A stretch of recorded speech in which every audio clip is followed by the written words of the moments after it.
एक तरफ cease fire की उम्मीद थी, लेकिन दूसरी तरफ दुनिया ने एक और बड़ा झटका देखा। अमेरिका ने स्ट्रेट ऑफ हॉर्मुज पर ब्लॉकेड इंपोज कर दिया है। ये डिसीजन तब आया है जब इस्लामाबाद में यूएस और ईरान के बीच वीकेंड पीस टॉक्स फेल हो गए और जो एक चांस था शांति का, वो हाथों से फिसल गया। स्ट्रेट ऑफ हॉर्मुज, जहां से दुनिया का एक बड़ा हिस्सा ऑयल और ट्रेड को गुजारता है, अब एक कन्फ्लिक्ट जोन बन के रह चुका है और इसका असर सिर्फ मिडिल ईस्ट तक लिमिटेड नहीं बल्कि पूरी दुनिया पर पड़ रहा है। इसी बीच रिपोर्ट्स आई हैं कि कुछ ईरान लिंक्ड वेसल्स फिर से स्ट्रेट को क्रॉस करते हुए पाए गए हैं, लेकिन सारे के सारे शिप्स ईरान से लिंक्ड नहीं हैं। कुछ ऐसे भी हैं जिनका डायरेक्ट कनेक्शन नहीं मिला।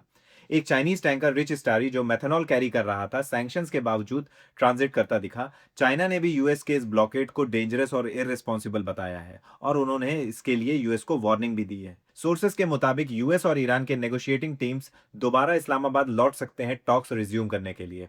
अभी कोई फाइनल डेट नहीं है, लेकिन फ्राइडे से संडे के बीच विंडो को ओपन रखा गया है। दूसरी तरफ यूएस मिलिट्री ने ईरान के पोर्ट्स के आसपास शिपिंग को रिस्ट्रिक्ट करना शुरू कर दिया है, जबकि ईरान ने भी वार्निंग दी है कि अगर उनके अगेंस्ट एक्शन लिया गया तो वो नेवल शिप्स और गल्फ पोर्ट्स को टारगेट कर सकते हैं। सिचुएशन इतनी फ्रेजाइल है कि एक छोटी सी स्पार्क भी बहुत बड़ा एक्सप्लोजन बन सकती है।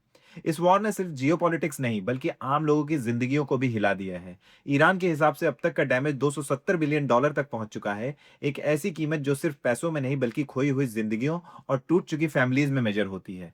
सच ये है कि ये सिर्फ एक वॉर नहीं है, ये इंसानियत को चैलेंज करता हुआ एक ऐसा इवेंट है जहां सिर्फ आम लोग परेशान हो रहे हैं और अपनी जिंदगियां खो रहे हैं। अब तो बस यही दुआ करूंगा कि ये सीज फायर टिका रहे और बिल्कुल भी खून न बहे, क्योंकि हर मिसाइल और एस्केलेशन के पीछे सिर्फ पॉलिटिक्स नहीं बल्कि किसी न किसी की जिंदगी होती है। तो ये तो थे अभी के लेटेस्ट अपडेट्स, और आगे आने वाले अपडेट्स के लिए हमारे साथ जुड़े रहें। तब तक के लिए ciao ciao bye bye, Ram Ram, and see you in the next one.